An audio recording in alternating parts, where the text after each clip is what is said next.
دنیا کے جتنے نظام ہیں یہ مشاہدات کی بنیاد پر ہیں، تجربات کی بنیاد پر ہیں۔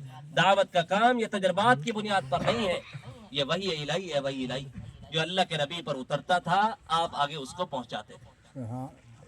اور دوسرا دعوت کے کام کی یہ خصوصیت ہے کہ یہ بہت سادہ کام ہے، یہ بہت سادہ کام ہے، آسان کام ہے، کوئی مشکل چیزیں اس میں نہیں بیان کی گئی، آسان آسان مثالیں اللہ تعالیٰ سمجھا رہے ہیں۔ افلا ينظرون الى الابل كيف خلقت والى السماء كيف رفعت والى الجبال كيف نصبت والى الارض كيف سطحت۔ کبھی کہہ رہے ہیں کہ اونٹوں کو دیکھو، کبھی کہہ رہے ہیں پہاڑوں کو دیکھو، کبھی کہہ رہے ہیں آسمانوں کو دیکھو، کبھی قرآن میں کہہ رہے ہیں خود اپنی ذات کو دیکھو، تم کیا تھے اب کیا ہو۔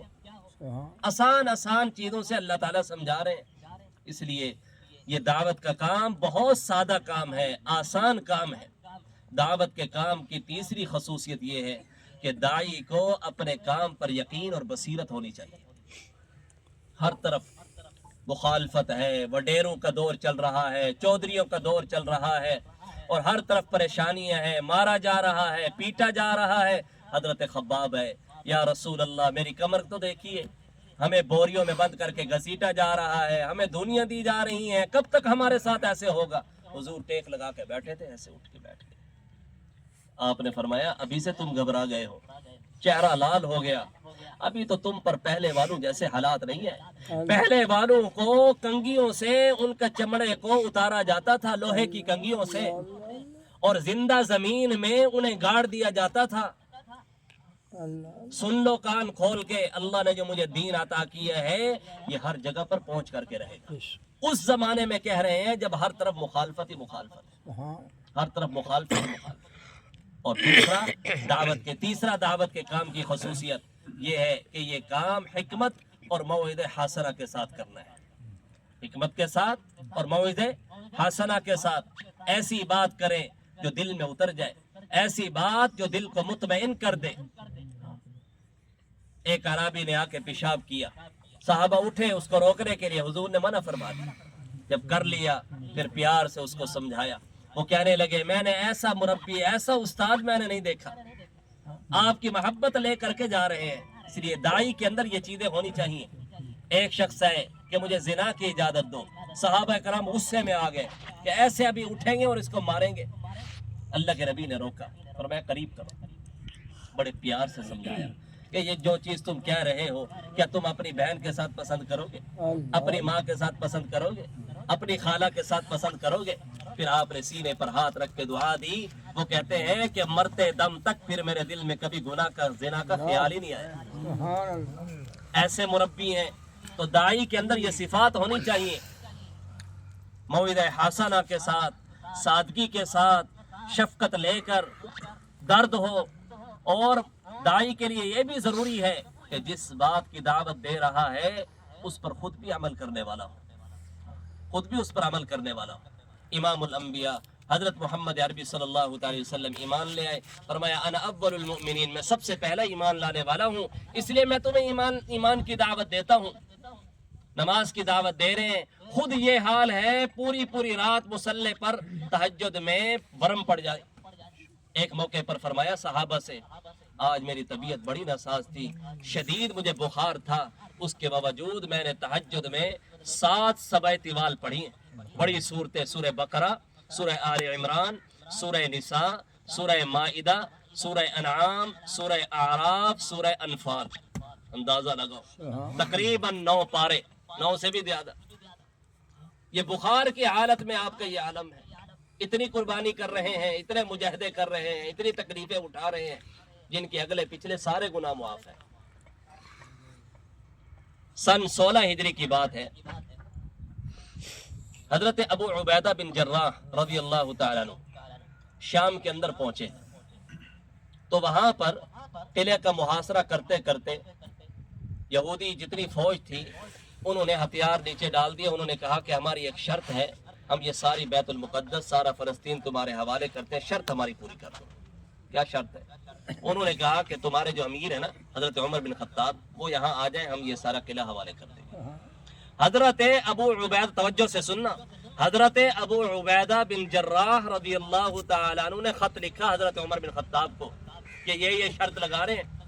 حضرت عمر بن خطاب رضی اللہ تعالیٰ عنہ نے اپنی تمام تر مصروفیات چھوڑ کر کے سفر شروع کر دیا.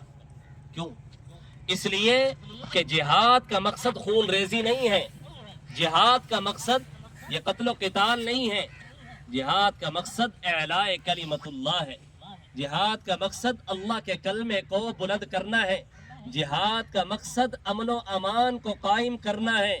جب حضرت عمر بن خطاب نے یہ سوچا کہ جب بغیر لڑائی کے، بغیر خون ریزی کے ہمیں سب کچھ حوالے کر رہے ہیں تو ہمیں کیا ضرورت ہے لڑائی کرنے کی، وہاں سے سفر شروع کیا.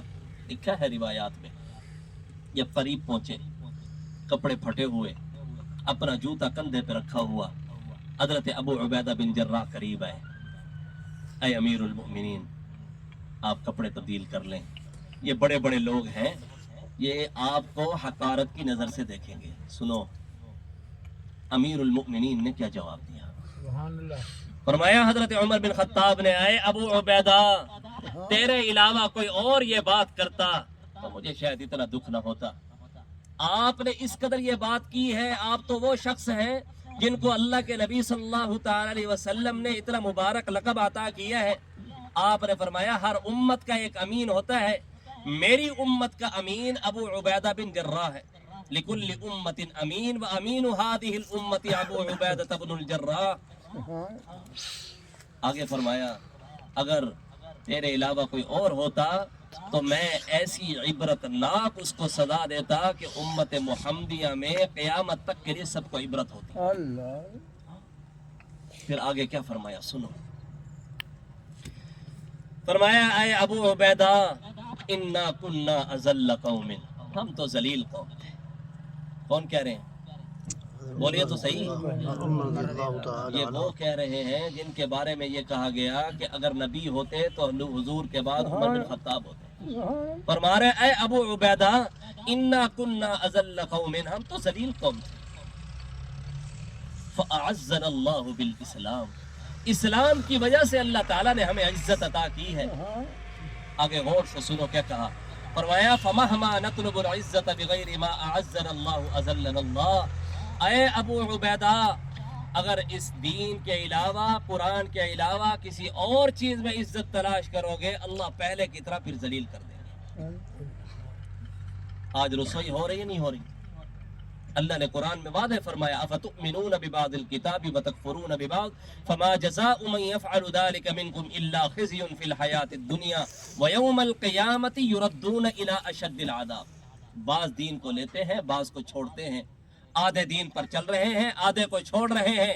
اللہ فرما رہے ہم ان کو دو سزائیں دیں گے، ایک دنیا میں رسوائی ان کے لیے مقدر کر دیں گے، دوسرا آخرت میں شدید عذاب دیں گے. آج ہر جگہ پر، ہر ملک میں مسلمانوں کی رسوائی ہو رہی نہیں ہو رہی؟